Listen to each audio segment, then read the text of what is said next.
1장 시작 5초 판을 바꿔라. 안녕하세요. 오늘 여러분과 함께 나눌 이야기는 조금 무거울 수 있습니다.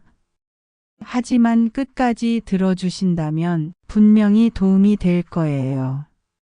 혹시 이런 경험 있으신가요? 가족 모임에 가면 항상 구석 자리에 앉게 되시나요? 집에서는 그렇게 말도 많고 활발한데 가족들 앞에서만 유독 투명 인간이 된 것 같으신가요? 병원에서든 학교에서든 집들이에서든 장소만 바뀔 뿐 무시당하는 패턴은 똑같다면 오늘 이 시간만큼은 집중해서 들어보세요. 저는 정순이라고 합니다. 올해 72살이고요. 40년 동안 미용실을 운영했습니다. 평생 원장님이라는 소리를 들으며 살았는데 이상하게도 집안 행사만 가면 말수 적은 어르신이 되더라고요. 제 아들 민수는 38살로 배달 대행 회사에서 일하고 있고 며느리 세봄이는 35으로 카페 점장을 하고 있어요. 그런데 얼마 전 손녀 유치원 입학식에서 정말 충격적인 일이 있었습니다. 예쁜 꽃다발을 사서 일찍 도착했는데 현관 앞에서 며느리가 이렇게 말하더라고요. 어머니, 혹시 바깥쪽에서 잠깐 기다려 주실 수 있을까요? 사진은 저희가 찍어서 따로 보내드릴게요. 말투는 정말 정중했어요. 하지만 그 의미는 명확했죠. 들어오지 말라는 거였으니까요. 처음에는 제 잘못을 찾았어요. 내가 너무 일찍 온 건 아닐까? 옷 입은 게 좀 촌스러웠나? 이런 생각들 말이에요. 그런데 곰곰 생각해보니 이게 처음이 아니었어요. 작년 겨울 손녀 학예회 때도 자리가 없어요라고 했고 봄 운동회 때도 어머니는 그늘에서 보세요라고 했죠. 저는 늘 경계선 밖에 있었던 거예요. 그날 제 손에는 꽃다발만 들려 있던 게 아니었어요. 가방 안에는 보증서류 복사본도 있었거든요. 5년 전 민수가 창업할 때 대출 연장을 위해서 제가 연대 보증을 섰어요. 미용실 정리하면서 모아둔 돈으로 세봄이 카페 인테리어 보증금도 보태줬고요. 그때는 가족을 위한 당연한 일이라고 생각했는데 지금 보니까 그게 무기가 아니라 올가미가 되어버렸더라고요. 왜 이때까지 참고 살았을까요? 손녀 사진에서 할머니인 제가 사라질까봐 무서웠던 것 같아요. 그런데 그날 깨달았어요. 존중 없는 가족에게 준 시간과 돈은 결국 무거운 침묵만 샀다는 걸 말이에요. 지금부터 들려드릴 이야기는 감정적으로 폭발한 이야기가 아닙니다. 오래된 원칙 3가지로 다시 힘을 되찾는 방법에 대한 이야기예요. 끝까지 들어주신다면 여러분도 다음 모임에서는 구석 자리가 아닌 진짜 내 자리를 찾을 수 있을 거예요. 그럼 계속해서 들어보시죠. 2장 입학식 그리고 보이지 않는 손. 현관 옆 스탠드 조명 아래에 서 있는 나는 복도로 새어나오는 카메라 셔터 소리를 들었습니다. 외가에서 다 오셨다. 민수 팀장님은 어디? 라는 질문과 웃음소리가 오갔습니다. 유독 외가라는 단어가 자주 들렸습니다. 반면 친가는 조용했습니다. 아니, 침묵을 강요받고 있었습니다. 잠시 후 세봄의 어머니인 이 여사가 걸어 나왔습니다. 코트깃을 세운 채 지나가며 제 꽃다발을 힐끗 보더니 말했습니다. 아이고, 꽃은 많네요. 겹치면 어쩌나. 말끝에 박힌 가시를 숨기지 않았습니다. 그 순간 저는 깨달았습니다. 이 집의 공기는 정중함을 가장한 서열표라는 것을 말이지요. 민수가 나왔습니다. 엄마 미안.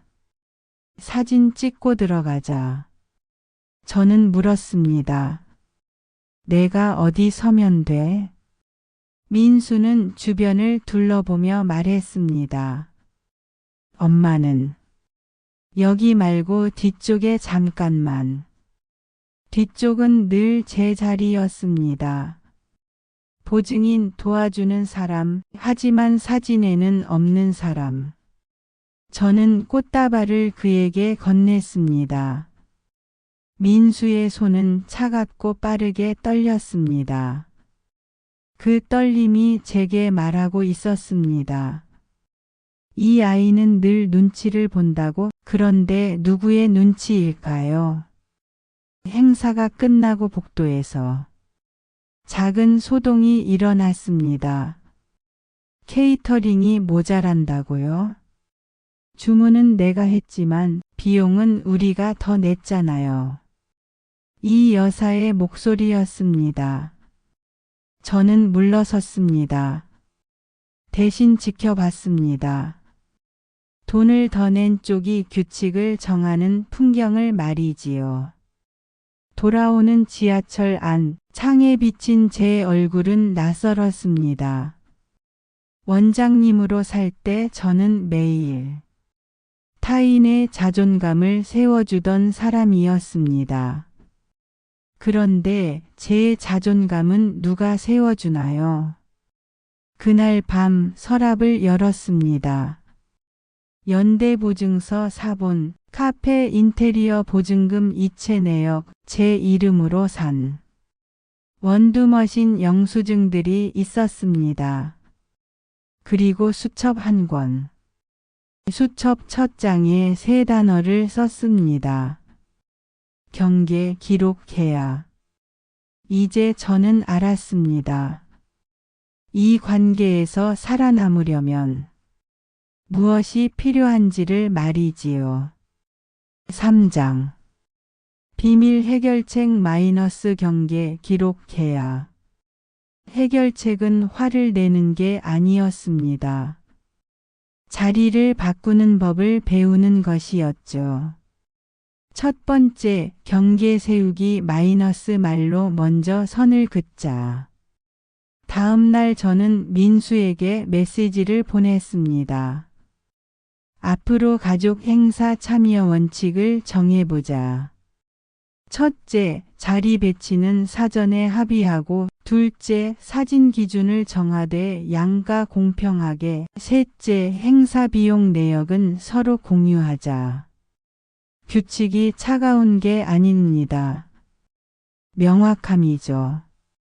엄마가 예민하다라는 프레임을 우리는 이렇게 합의했다로 바꾸는 첫걸음이었어요. 두 번째, 기록하는 습관 만들기. 저는 그동안의 대화 내용, 이체 내역, 영수증, 녹취 가능한 순간들을 날짜와 요약과 함께 정리했습니다. 기록은 2가지를 바꿔줍니다.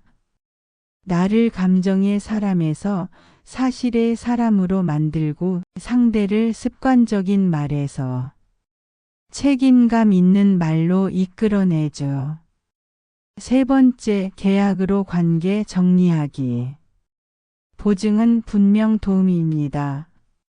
하지만 도움은 계약이 될 때 비로소 존중을 낳는다는 걸 깨달았어요. 저는 가족지원 합의서 초안을 만들었습니다.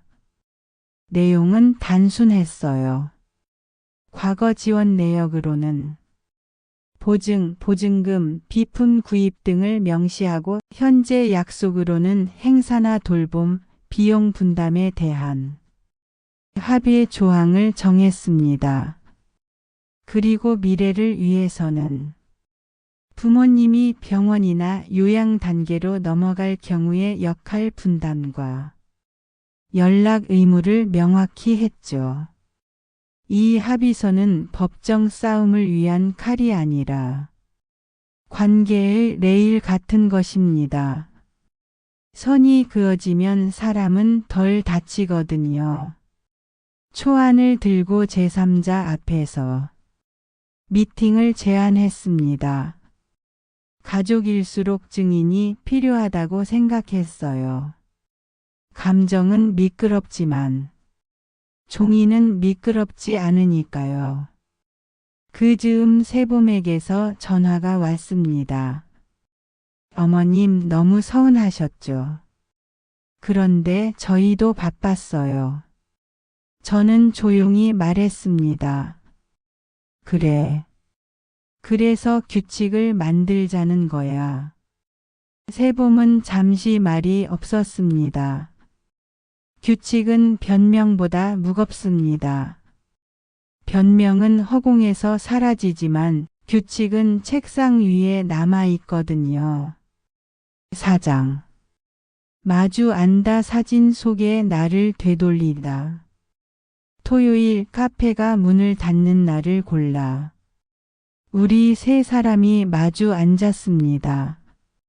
민수와 세봄 그리고 저였죠.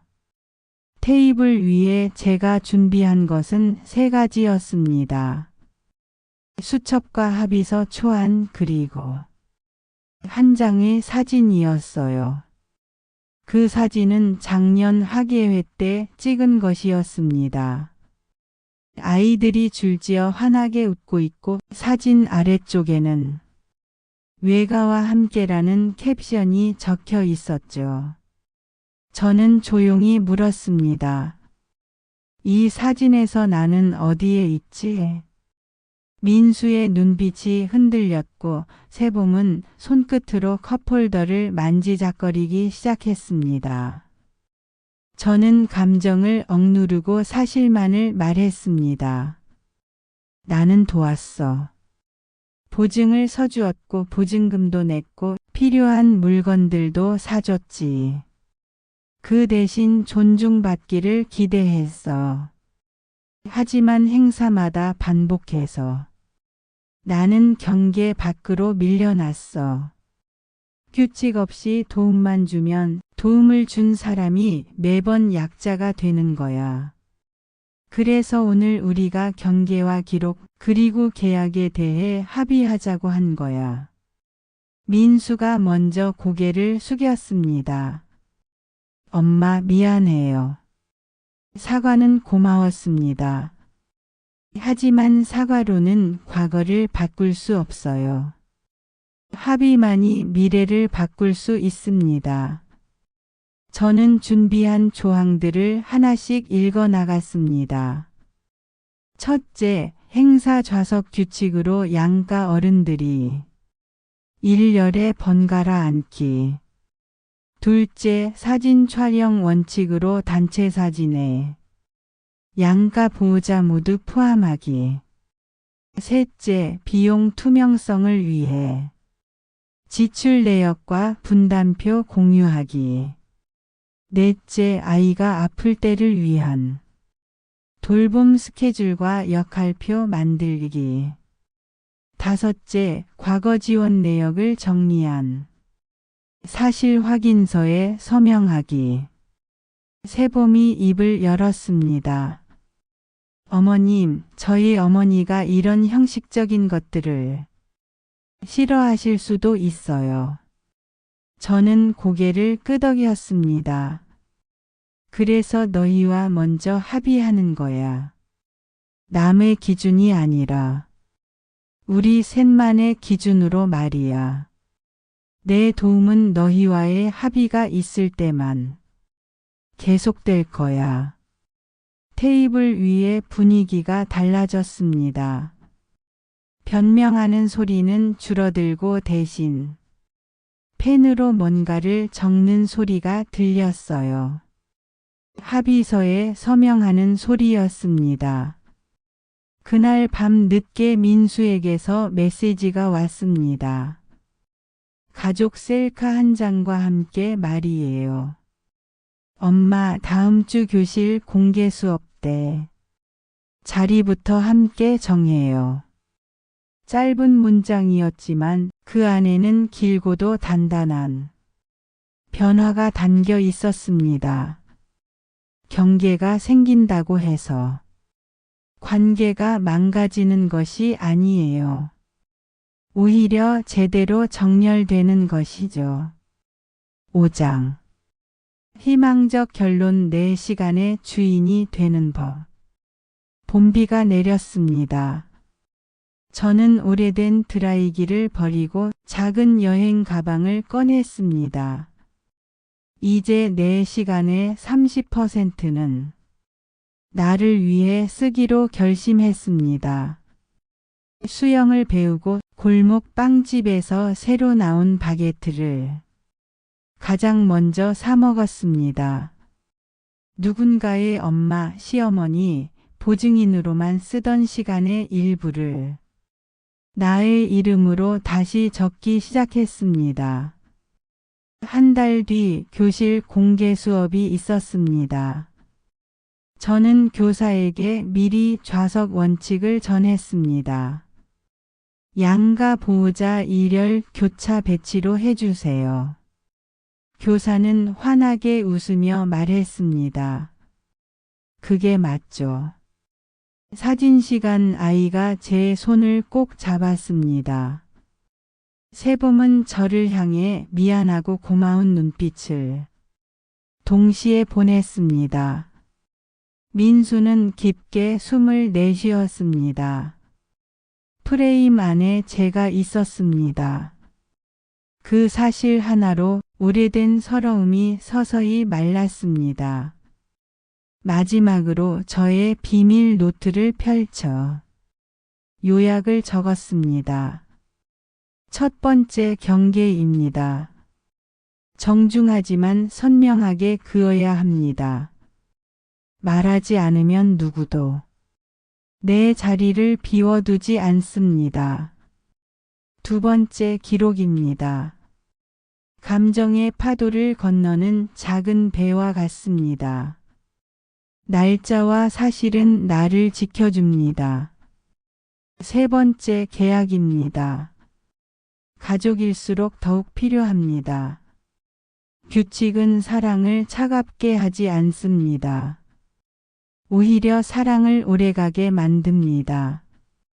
혹시 지금도 행사장, 병원, 식탁 끝자리에서 내가 너무 예민한가를 자책하고 계신가요?